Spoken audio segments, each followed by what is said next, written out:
FIDIC 2017 versus NE4. Imagine this. You've secured a major construction project. As you review the contract, every clause, condition, and obligation feels like a potential risk. Pick the wrong contract, and you could face unexpected liabilities, payment delays, and endless disputes. Choose wisely, and your project moves forward with clear responsibilities, minimized risks, and fewer legal headaches. So, how do you make the right choice? Two of the most recognized construction contract frameworks, FIDIC 2017 and NEC4, offer distinct approaches. While both are widely used worldwide, they operate in very different ways. FIDIC 2017 is structured, risk-focused, and the go-to choice for international projects in over 160 countries. NEC4 is collaboration-driven, emphasizing proactive management to reduce disputes and enhance teamwork. But which contract is the better fit for your project? Which one gives you more control? And most importantly, which one should you use? That's exactly what we'll explore in this video. By the end, you'll have a clear understanding of how FIDIC and NEC4 structure contracts, the key differences in flexibility and rigidity, the critical factors that could impact your project, and ultimately, which contract aligns best with your needs. Let's dive in. FIDIC 2017 NEC4, which one wins the contract battle? Let's find out. Before diving into the differences between FIDIC 2017 and NE4, it's important to understand where these contracts came from and why they were created in the first place. The evolution of FIDIC, International Federation of Consulting Engineers, has been shaping construction contracts globally since 1957. Over time, it established itself as the gold standard for international projects, ensuring clear risk allocation and structured contract management. Today, FIDIC contracts are used in over 160 countries, covering major projects across Europe, Africa, Asia, and the Middle East. Their structured framework makes them a preferred choice for large-scale infrastructure projects where risk division and contractual clarity are crucial. The rise of NEC4, a different approach. NEC, New Engineering Contract, was developed by the Institution of Civil Engineers in the UK in the early 1990s.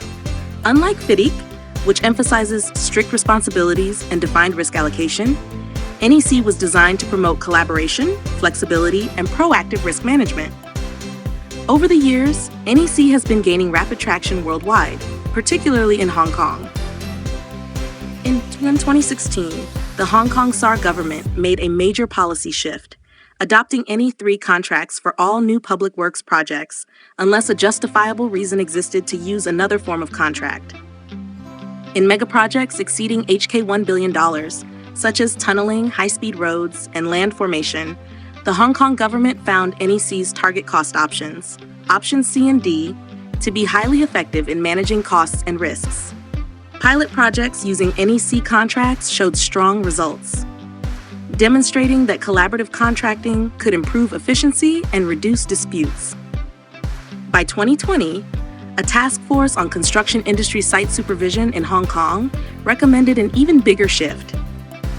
Their review report on quality site supervision pushed for expanding the use of NEC and other partnering contracts, emphasizing a collaborative approach to improve project delivery and supervision standards. Have FIDIC versus NEC4, which one is better? While FIDIC dominates the international market, NEC4 is making a major impact in projects where collaboration and flexibility are prioritized. So does this mean NEC4 is a better contract than FIDIC 2017? Let's break it down. Let's explore how FIDIC and NEC4 structure their contracts, focusing on their core approaches to managing project complexities, risk allocation, and pricing strategies. FIDIC is known for its strong risk-based framework. It clearly defines responsibilities and risk allocation among project parties, which is particularly important in international projects involving multiple stakeholders across different legal systems. The FIDIC Red Book is commonly used for construction-only contracts, where the employer retains the design risk while the contractor takes on the construction risk. This arrangement is preferred for projects where the design is already complete and approved before construction begins. The FIDIC Yellow Book shifts responsibility to the contractor, who is in charge of both designing and building the project.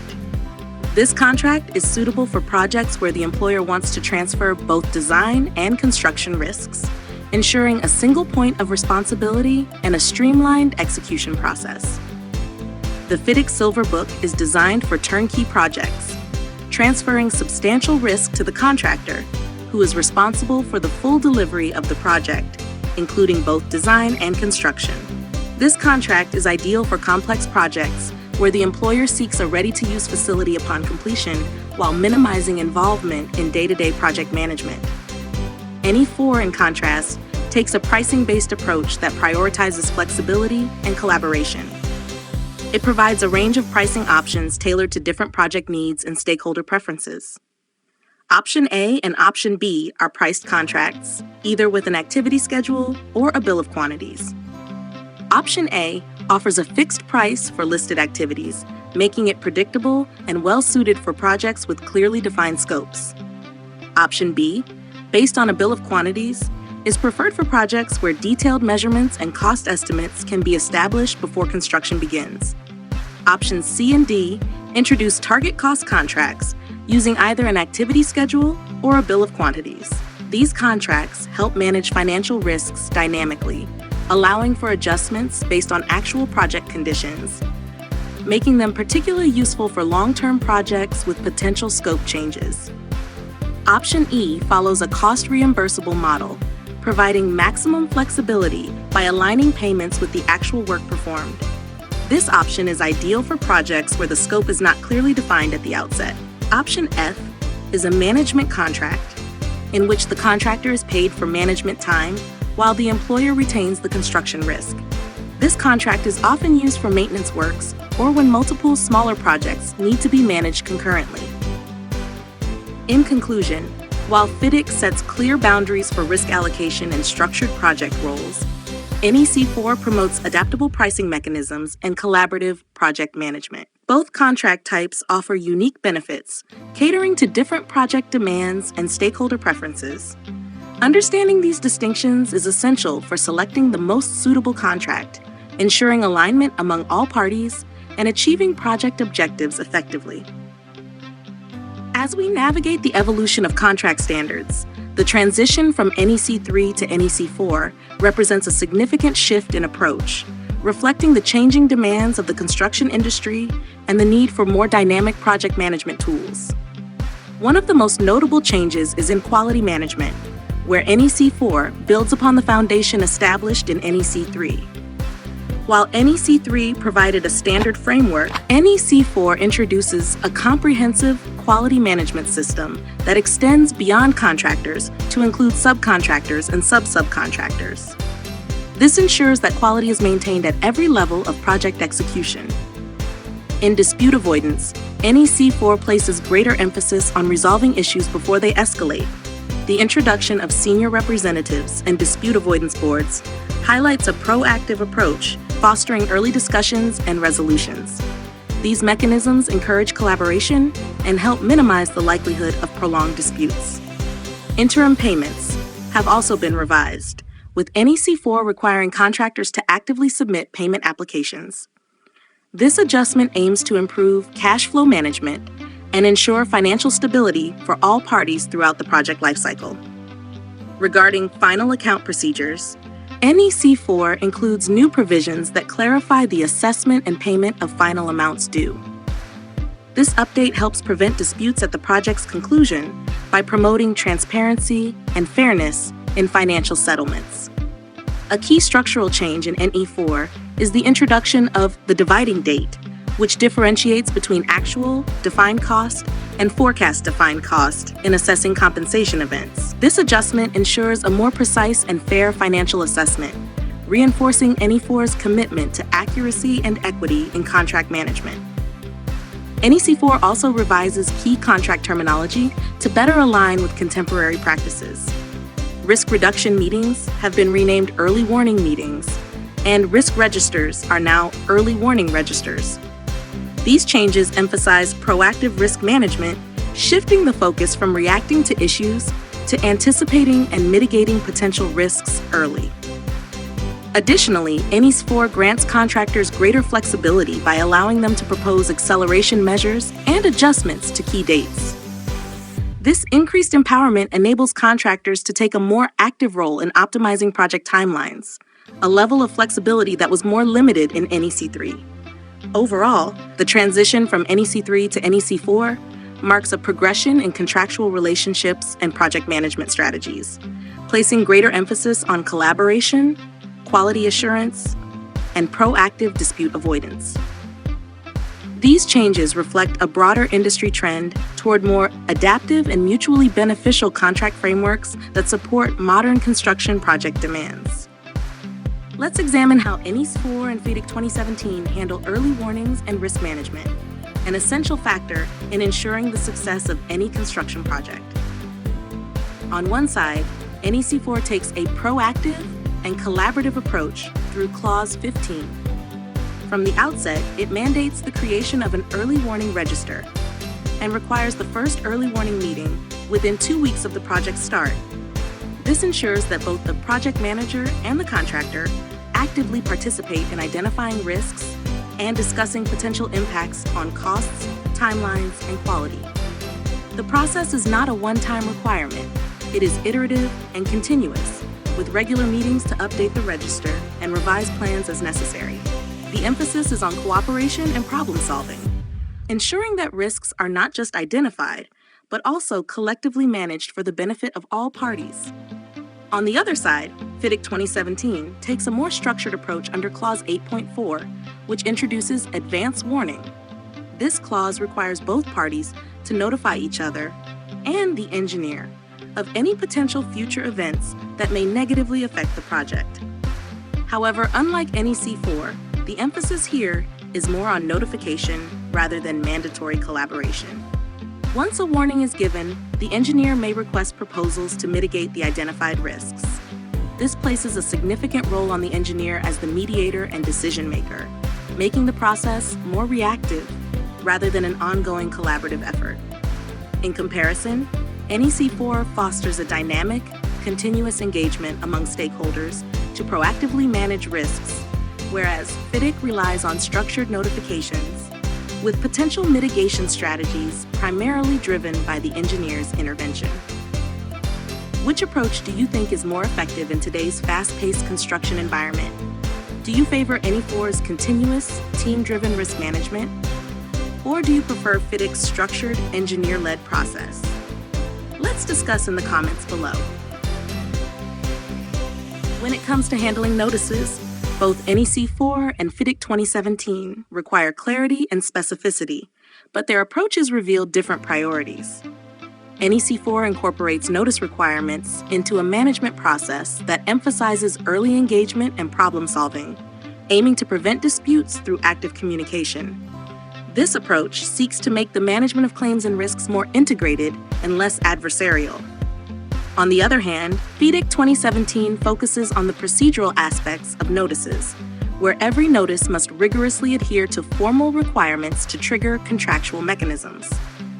This method can sometimes lead to delays and disputes over technicalities, reflecting a more traditional but potentially more contentious approach to contract management.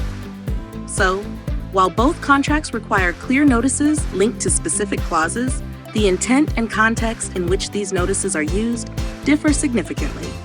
NEC4 promotes communication and collaboration, whereas FIDIC ensures procedural adherence and formal correctness. Which approach aligns better with your project's needs? Is it the collaborative ethos of NEC4 or the structured rigor of FIDIC 2017? Let's unpack this further in our discussion below. Dispute resolution is a crucial aspect of project management, and our approach can dramatically impact a project's outcome. Today, we're examining two fundamentally different philosophies with FIDIC and NEC4. First, let's explore FIDIC's approach. FIDIC relies on its well-established Dispute Adjudication Board, DAB. This method is about structured resolution. When disputes arise, they're addressed through a formal process that involves a board review, which can decisively interpret the contract and make binding decisions. This process, while potentially slower, provides a clear judicial pathway that many in the industry find reassuring and reliable. Now turning to NEC4. NEC4 introduces a proactive twist to managing disputes with its dispute avoidance process. This isn't just about solving disputes, but actively preventing them. It includes early dispute avoidance meetings, which bring together senior representatives from all parties involved. This method emphasizes ongoing dialogue and seeks to address issues before they escalate into formal disputes. The idea here is that a collaborative approach can prevent many disputes from ever needing formal adjudication. So, which is more effective? Is it better to have a structured system in place that kicks in when disputes arise, as with FIDIC? Or should we aim to avoid these situations altogether, as NEC4 suggests, by fostering a culture of open communication and early intervention? What do you think? Does the traditional and perhaps more methodical approach of FIDIC provide the security and formality needed, or does NE4's innovative proactive stance offer a better way to manage projects and prevent disputes? Wow, what a journey we've been on comparing FIDIC 2017 and NE4. We've explored their structures, risk management strategies, and even how they handle disputes.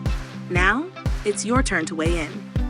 We've seen that FIDIC, with its structured approach, offers certainty and a tried and true method that many professionals rely on.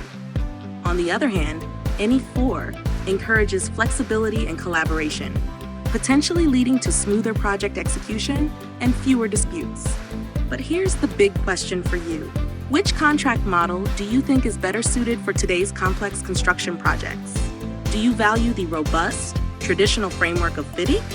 Or do you prefer the innovative, collaborative approach of NEC4?